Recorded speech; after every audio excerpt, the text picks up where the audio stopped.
What's up YouTube, this is Ryutachi here to bring you another video in the segment of Do You Remember? And in this video I'm going to be talking about the anime known as RUROUNI Kenshin. Now people about my age or a little older, a little younger, you probably do remember this. But it used to come on, I think back in the late 90s, maybe early 90s. But it was a while ago. For those who don't remember or never seen it, it's pretty much a story. It follows a Ronin named Himura Kenshin. And back before he became a Ronin, he was an assassin. Who he obviously, if he's an assassin, he killed a lot of people.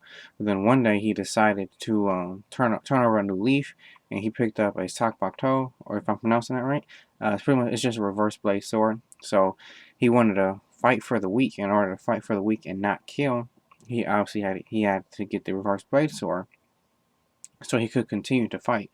But an interesting thing that happens throughout the story is as he begins to fight, he fights stronger people, obviously, and people that's tied to his past. But as he's fighting, as he fights these villains, he starts to regress, and he regresses back to the old Himura, what they call the Batosai, which I guess it may mean manslayer.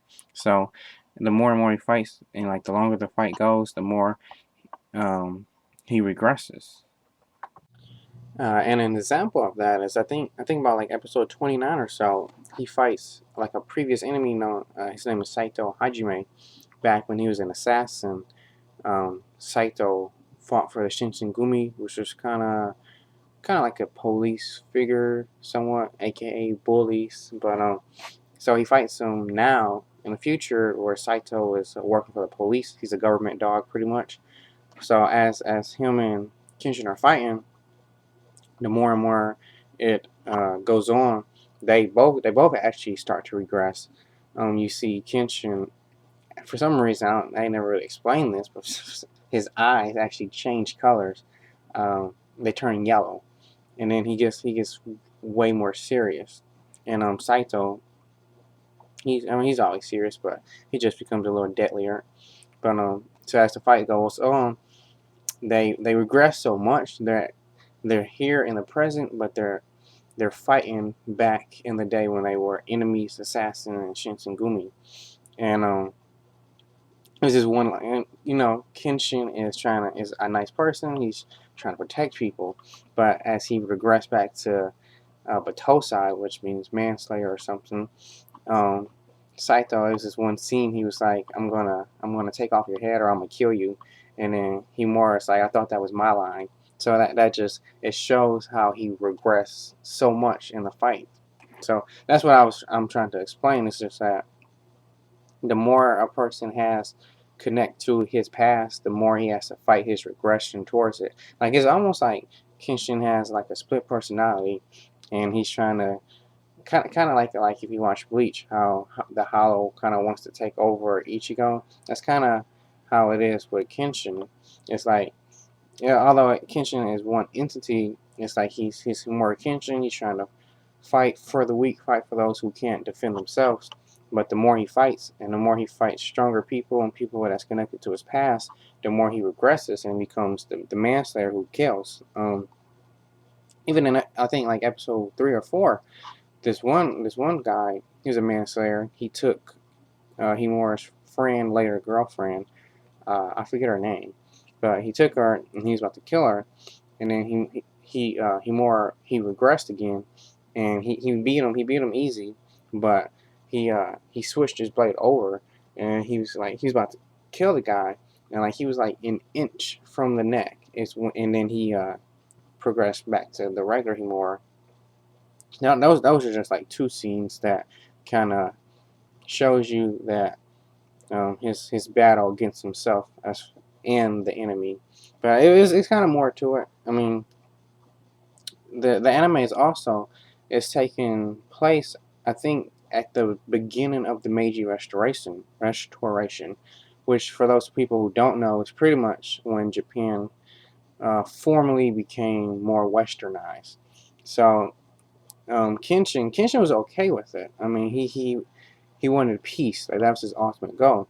But obviously, the people he fought against and people from his past, they're like, no, no, no, we don't want to change. We want to stick to the samurai way of life, and that's how it's been done for the past hundreds of years, that's how we want to keep it. And Kenshin's like, no, no. If it means peace, then this is what we should do. So that's also like a major factor in the whole story. And from time to time, Kenshin actually has interactions with the Japanese government, because the newly formed Japanese government prior to the restoration were all samurai, or pretty much kind of like killers, or they had like a major role in the change of the government. So you see, it's a few episodes, and pretty much the reason why he fights in all of his fights. He's pretty much the government, since they're no longer in a position to fight, since obviously they're the leaders, so they have to do what their job entails. Kenshin kind of does their dirty work. He fights all the villains like Shishio. He was pretty much a main villain for like half the show, and he worked for the government, but he dispatched. So since the government couldn't physically kill him, they sent Himura. And the only reason why in the whole series, it's pretty much there's two reasons why Himura fights.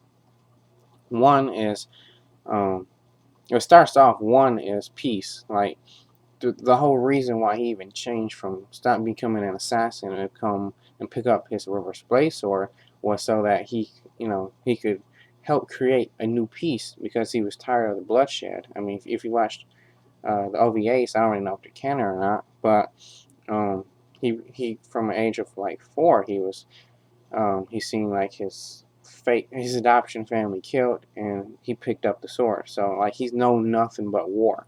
So he's striving for peace. And later on he fights for his girlfriend, which for some reason I cannot remember. But those are pretty much the two reasons that drive him. And that's pretty much the whole story. It's the story of him trying to change, and him trying to bring peace throughout the new world as the Meiji Restoration takes place.